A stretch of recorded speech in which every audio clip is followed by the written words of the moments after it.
Bom dia! A pedido da escola, nós vamos gravar algumas aulas seguindo o cronograma, né, e os módulos da apostila. Mas eu estive pensando como eu começaria a gravar essas aulas diante do nosso contexto. Eu sempre disse que a arte ela é produzida diante, né, e em um contexto histórico, e ela acaba refletindo esse contexto. Também estive pensando como que a arte vai refletir, vai falar, vai abordar o que estamos vivendo hoje. Numa obra chamada Ensaio sobre a Cegueira, José Saramago, profeta literário talvez, desenvolveu, né, uma alegoria imensa, hiperbólica, a respeito de uma epidemia que nos levaria, como humanos, a tomarmos novas atitudes em relação a nós mesmos e aos outros. Parece que é isso que estamos vivendo, né? Parece que essa situação de isolamento vai com certeza gerar novas relações e eu acredito que melhores, mais intensas, mais valorizadas, mais permanentes. E aí eu pensei em um poema para a gente começar a estudar o barroco, que seria a sequência das nossas aulas, já que já abordamos o classicismo. Vocês se lembram de um poema do Camões sobre a mudança? Eu vou ler para vocês. Mudam-se os tempos, mudam-se as vontades, muda-se o ser, muda-se a confiança. Todo o mundo é composto de mudança, tomando sempre novas qualidades. Continuamente vemos novidades diferentes em tudo da esperança. Do mal ficam as mágoas na lembrança, e do bem, se algum houve, as saudades. O tempo cobre o chão de verde manto, que já coberto foi de neve fria, e em mim converte em choro o doce canto. E afora este mudar-se cada dia, outra mudança faz de mora espanto, que não se muda já como sorria. Esse poema, né, está abordando um assunto que a gente está vivendo, que é uma mudança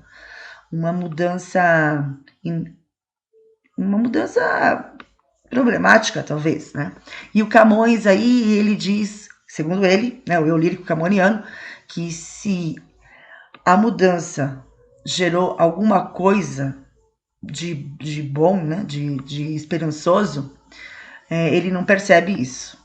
Então ele diz, continuamente vemos novidades diferentes em tudo da esperança, ou seja, a mudança para ele não traria consequências positivas. Aí eu vou, na minha ousadia literária, eu vou discordar um pouco dele e vou dizer para vocês que, como eu disse no início aqui da nossa aula, que com certeza eu acredito que o que estamos vivendo hoje, que é uma grande mudança, vai gerar sim, né, algo positivo.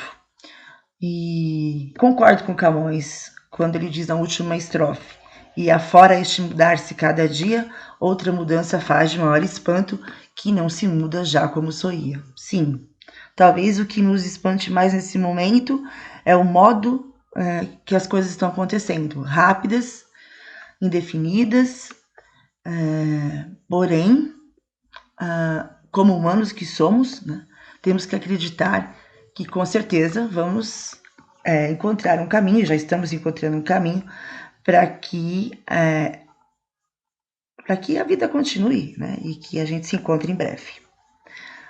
Então vamos lá. Barroco.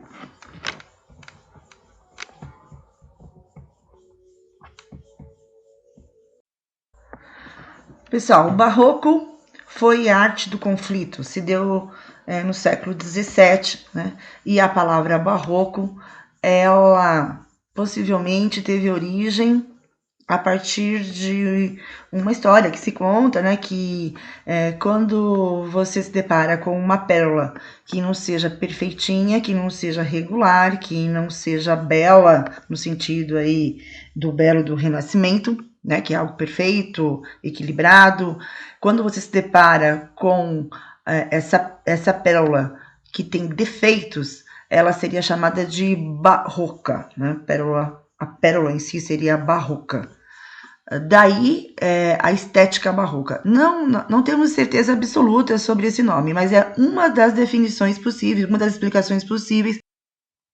O contexto histórico em que o barroco se dá ocorre quando o Renascimento, né, o movimento cultural, político, econômico do século XVI, começa a decair e Lutero, né, um religioso, um pensador alemão, vai contra as ideias da Igreja Católica e denuncia a venda de indulgências, né, da Igreja Católica e outros valores dessa igreja. Então nós vamos ter um conflito entre Igreja Católica e Igreja Protestante. Para a gente, né, da área de literatura, o que importa aqui é pensar que esse conflito vai ser retratado na obra literária. Também, né, em termos de história, Roma é invadida por tropas francesas e espanholas em 1527 e milhões de europeus acabam abandonando a religião católica. Aí a Igreja Católica, aqui na minha humilde aula de história, a Igreja Católica, né, se coloca frente a essa situação e se reúne, né, em 1545, essa reunião é chamada de Concílio de Trento. E eles resolvem algumas coisinhas aí, tentam aí tomar, eles querem, né, ter aí o seu poder de volta. Então volta a Inquisição e essa tentativa da Igreja Católica de retomar o seu poder é chamada de Contra-Reforma. Então o contexto histórico em que nasce a literatura e a arte barroca de forma geral é um contexto religioso conflitante entre valores da Igreja Católica e valores da Igreja Luterana. Eu não sei se posso dizer isso, mas presbiteriana, ok? Importante saber, então, o que acontecia aqui no Brasil para poder entender a produção literária da época. O barroco no Brasil, ele foi introduzido por intermédio dos jesuítas no final do século XVI, e a ideia aí da Igreja Católica, né, era usar o texto para catequizar a população. A partir daí, né, com essa primeira intenção da igreja, o barroco vai se expandir para os centros de produção açucareira e na época aí a Bahia era o centro econômico mais importante e por isso que hoje, né, quando você vai à Bahia e vai a Salvador, você se depara com tantas igrejas de arquitetura e de estética barroca. Depois esse barroco se estende para Minas Gerais, e aí temos Ouro Preto, Tiradentes, São João del Rei, né, com um registro histórico arquitetônico barroco imenso, né, e que a gente precisa visitar, com certeza. E a gente percebe, né, como que a igreja aí tem um papel fundamental na expansão dessa arte. A igreja queria mesmo era instruir a população, que segundo ela vivia de forma desregrada, nos caminhos da fé cristã, né, e dos valores da Igreja Católica. E a literatura vai nascer nesse contexto religioso muito forte, mas a gente não pode afirmar ainda que o Brasil tem um movimento literário com princípios estéticos intensos e reproduzidos em grande escala, obviamente porque aqui não existiam ainda condições para a formação dessa consciência literária, né? Sequer pessoas que sabiam ler e escrever em larga escala. Então, a vida social nesse Brasil era organizada em pequenos núcleos econômicos e esses núcleos que dominavam a palavra escrita, né? E quem necessariamente aí efetivamente seria o nosso público leitor, a não ser o próprio escritor e os amigos desses escritores, né, que acabam formando esses núcleos específicos.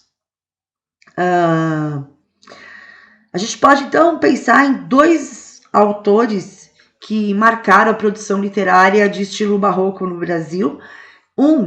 Que produziu muitos poemas, né, que é o Gregório de Matos.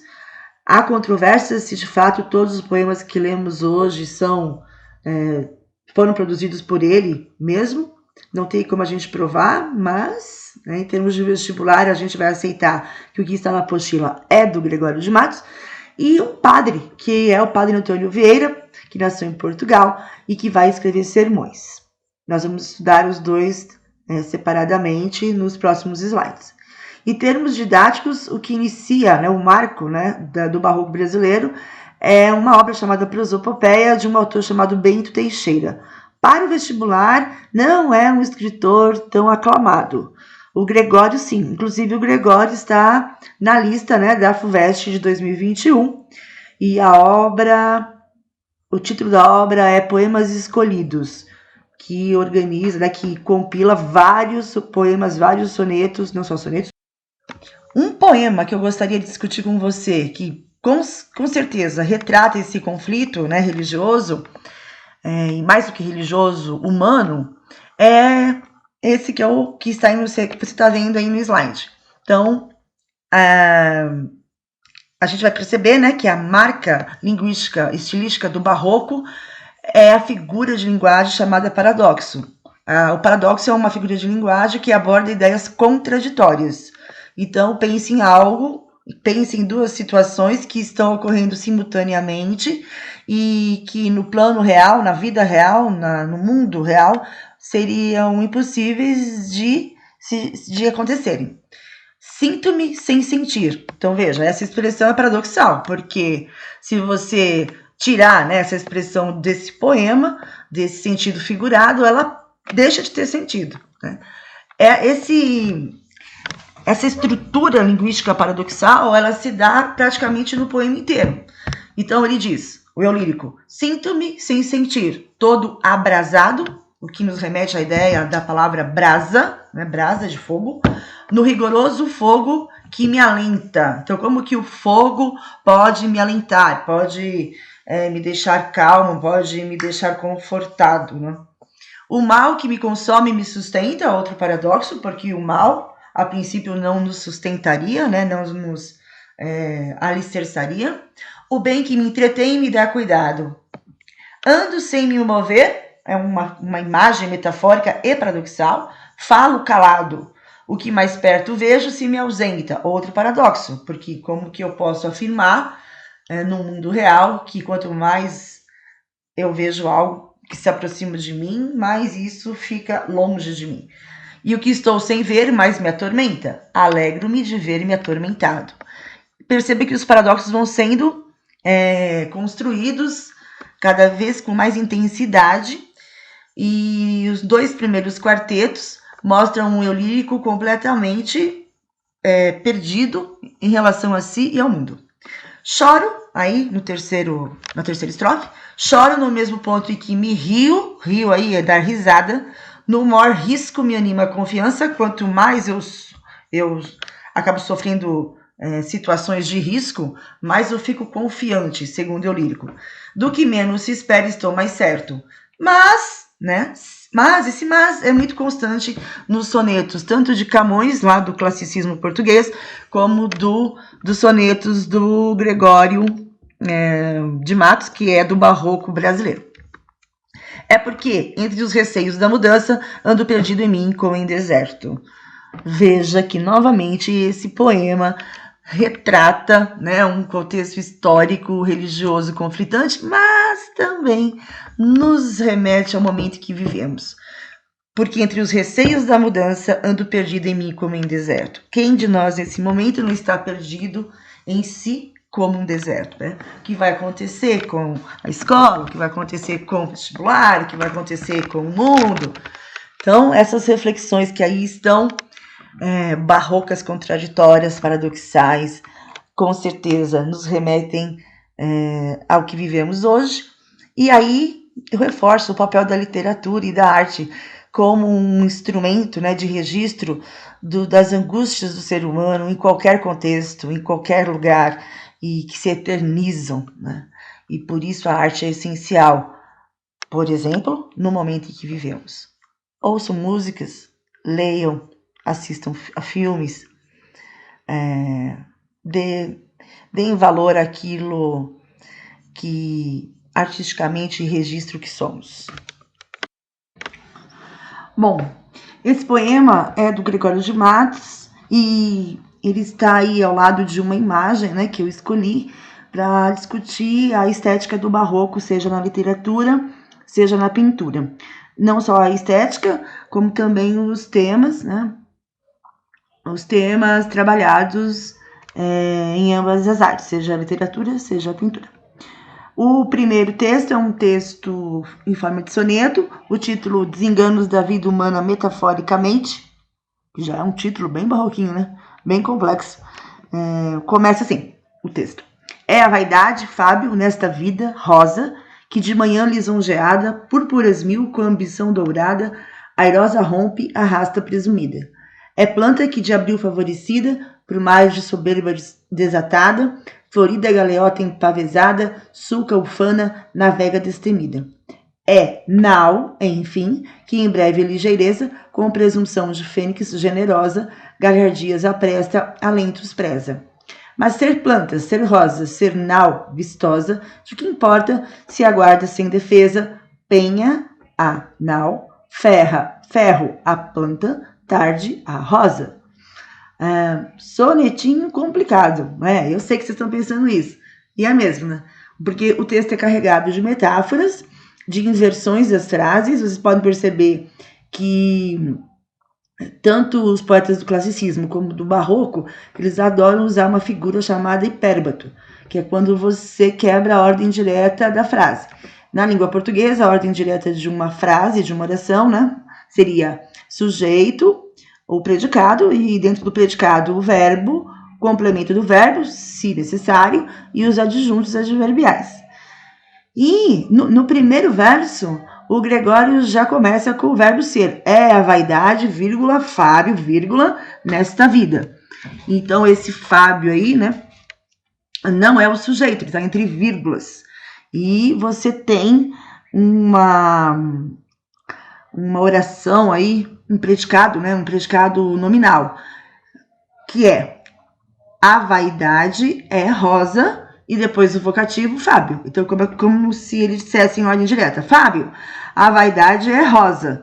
Só que ele não escreve nessa ordem, né? Ele quebra essa ordem, ele inverte essa ordem. Para quê? Primeiro, porque ele tem que seguir uma estrutura fixa, que é o soneto. E em cada verso de soneto, ele precisa escrever 10 sílabas poéticas. Então, para que essa métrica perfeita se dê, ele às vezes tem que, o poeta às vezes tem que inverter a ordem direta da oração. Também tem a questão da rima, né, que também tem o mesmo propósito. E também, em termos de contexto histórico e de movimento literário, o poema do barroco, ele não quer, digamos assim, ser óbvio. O poeta que escreve este poema, ele quer trazer um texto complexo, um texto que faça o leitor se sentir um tanto quanto confuso num primeiro momento, porque o poeta está vivendo numa situação histórica, né, que há um conflito muito forte. Então, como representar esse conflito linguisticamente? Eu vou usar uma figura de linguagem chamada hipérbato, vou carregar o texto de metáfora, vou dizer o que eu poderia dizer de uma forma simples, de uma forma erudita, de uma forma cultista, que a gente fala, né? O cultismo no barroco é exatamente isso, esse trabalho exagerado com as palavras, com o jogo de palavras. No fundo, o que ele quer dizer aí é que a vaidade, né, tem que ser pensada, porque um ser vaidoso vai acabar como uma rosa, que ao final da tarde vai murchar, como um barco que no mar vai bater numa rocha e vai afundar, como que ele fala aqui, né, nau, enfim, que em breve ligeireza, com presunção de fênix generosa, galhardias apresta, alentos preza. Então, ele está dizendo que esse barco, no final das contas, se achando lindo e maravilhoso, vai bater numa penha, né, numa pedra, e vai acabar afundando. E, portanto, né, a temática aí do texto é a vaidade, e se você olhar aqui na imagem, na pintura, nós temos o título As Vaidades da Vida Humana, que também trabalha com o mesmo tema. Ambos os textos, seja o poema, seja a pintura, estão retratando uma mesma visão de mundo, que é, se você for vaidoso, você vai contra os padrões, né, do cristianismo do século XVII e você vai pecar e, portanto, não irá para o céu. Né? Então, a vaidade vai fazer de você um ser humano apegado aos bens materiais. Todos os objetos aí que aparecem na pintura têm uma simbologia que nos remete à vaidade. Eu vou aqui explicar apenas um, porque não temos tempo, mas, por exemplo, os livros representariam a vaidade relacionada ao conhecimento. E, né, a caveira tão iluminada por uma luz que parece ser divina, porque vem aí na pintura, né, dá a ideia de que vem de cima para baixo, seria Deus talvez olhando e dizendo: olha, homem, se você não se controlar em termos de vaidade, se você não for um ser que se prepara espiritualmente, o que te espera é apenas esse amontoado de coisas que vão te levar a ser uma caveira. Veja que há um pano, né, preto embaixo da caveira, que provavelmente simboliza a morte e o luto. Tá? Então, seja na literatura, seja na pintura, nós temos uma simbologia muito forte no barroco, e em termos de literatura, uma inversão de frases, um texto carregado de metáforas, e na pintura, um texto carregado de simbologias, de jogo de luz e sombra, né, e de uma temática também muito forte, que é a temática da morte, e essa morte sempre vinculada a um valor cristão. No poema que nós acabamos de ler sobre a vaidade humana, é possível perceber que o poeta se preocupa bastante com o jogo de palavras, já que ele usa muitas metáforas para construir a ideia do que seria a vaidade. Esse jogo de palavras é chamado dentro do barroco, esse jogo exagerado, né, de palavras, é chamado no barroco de cultismo. Quando você tem uma escrita em que a forma, em que o como você vai escrever é mais importante do que o assunto em si. Na verdade, o Gregório poderia ter dito, né, que a vaidade é algo que não é bem visto pelos valores do cristianismo de uma forma muito mais simples do que ele disse. Mas a forma, o texto carregado de figuras de linguagem, as várias metáforas para a vaidade, as intertextualidades que ele cita, né, nesse poema também, dá a esse texto, né, esse ar de algo muito elaborado, de muito estruturado. Então, esse jogo de palavras, esse culto à forma, esse exagero de uso de figuras de linguagem, é denominado como cultismo dentro do barroco. Geralmente, o cultismo ele aparece mais, é muito mais usado nos poemas do que nos sermões, né? Porque o sermão é um outro gênero literário que vai ser escrito no barroco por um padre chamado Padre Antônio Vieira. O sermão, a princípio, né, ele já é feito para convencer alguém de algo. Portanto, se o escritor, né, se o sermonista fizer do texto dele algo muito obscuro em termos de escrita, a ideia que ele quer passar e aquilo que ele quer gerar a fim de convencer aquele que o ouve, não terá sucesso. Por isso, senhor Padre Antônio Vieira segue mais uma linha conceptista. Conceptismo lembra concepto, concepto lembra ideia, e ao ler um sermão você se depara com uma sequência lógica. Geralmente você vai ter uma tese, você vai ter os argumentos e uma conclusão, o que nada mais é do que um jogo de ideias. Há muitos sermões do Vieira que criticam o exagero do culto à forma, aqui chamamos de cultismo. Mas não quer dizer que também o Vieira não tenha trabalhado com uma linguagem elaborada.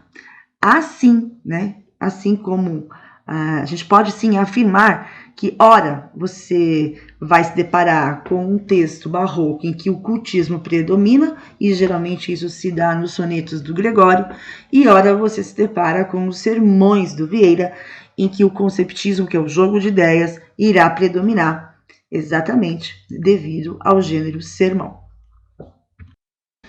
Bom, para a gente terminar essa aula, vocês já perceberam que eu tenho uma grande dificuldade, né, em terminar a aula, porque eu sou um tanto quanto exagerada nas explicações, eu sou um pouco barroca, e então vou tentar aqui sintetizar o que nós falamos até aqui. O barroco é uma obra dual, porque trabalha exatamente com contrastes, a fim de representar os conflitos do contexto histórico em que ela foi produzida. A palavra dilema, a palavra conflito, a palavra contraste, são palavras aí que você pode usar para responder várias questões de vestibular sobre o barroco. Para representar esse conflito, linguisticamente, estilisticamente, nós temos 3 figuras de linguagem que trabalham com ideias opostas. Antítese, ideias opostas que não se anulam. Então, por exemplo, o sol nasce e depois ele morre. Então, nascer e morrer são ideias opostas, mas não são contraditórias. O paradoxo, né, que aí sim uma ideia anula a outra. E o oxímoron é quando você tem um paradoxo construído por uma expressão marcada por um adjetivo que nega a ideia do substantivo. Por exemplo, quando Camões diz que amor é um contentamento descontente. Então, contentamento seria um substantivo e descontente o adjetivo. Em termos de ideia, o descontente, a palavra descontente adjetivo, está negando a ideia do substantivo contentamento. E a isso damos o nome de oxímoron, é o nome da figura de linguagem. Fusionismo. O barroco, de uma forma proposital, tentou unir razão e emoção e gerar, através dessa união, dessa tentativa de conciliar os contrários, uma sensação de frustração, algo aí que gera um sentimento de conflito novamente. Então, por isso, o fusionismo é uma característica da arte barroca. Ao tentar unir ideias contraditórias e emoções contraditórias, você vai gerar uma sensação ruim. E, portanto, o barroco tem um traço muito mais pessimista em termos de ideias do que otimista.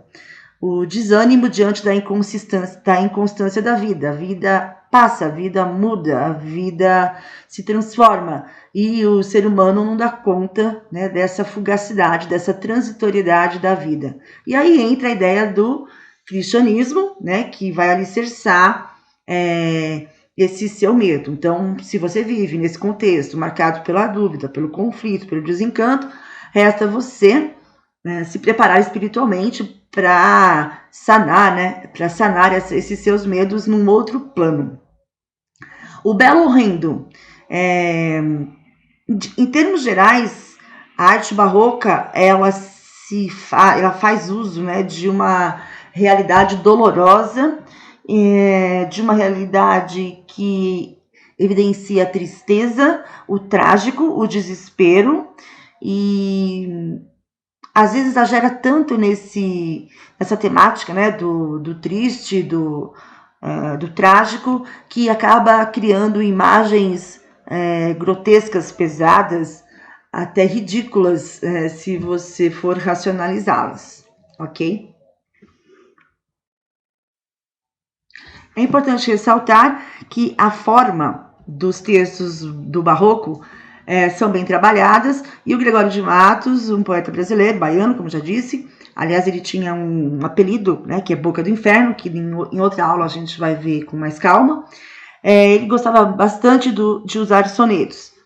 Como nós já vimos nas aulas sobre classicismo, o Camões também fez o uso do soneto, que é uma estrutura fixa, 2 quartetos, 2 tercetos, versos decassílabos, rima fixa, vocabulário erudito. Então, essa forma, essa perfeição formal já usada no classicismo por Camões, continua sendo uma referência no barroco brasileiro.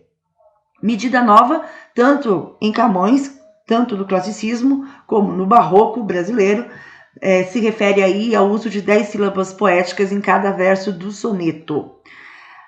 Como também já falei, e volto a confirmar aqui com vocês, o gosto por inversões, o uso frequente de figuras de linguagem, como antítese, paradoxo, metáfora. A metonímia ainda não cheguei a explicar em nenhum poema, mas eu vou explicar nas próximas aulas. Hipérbole é o exagero de uma ideia. Oxímoron eu já comentei com vocês. E o hipérbato, que é a quebra da ordem direta da oração.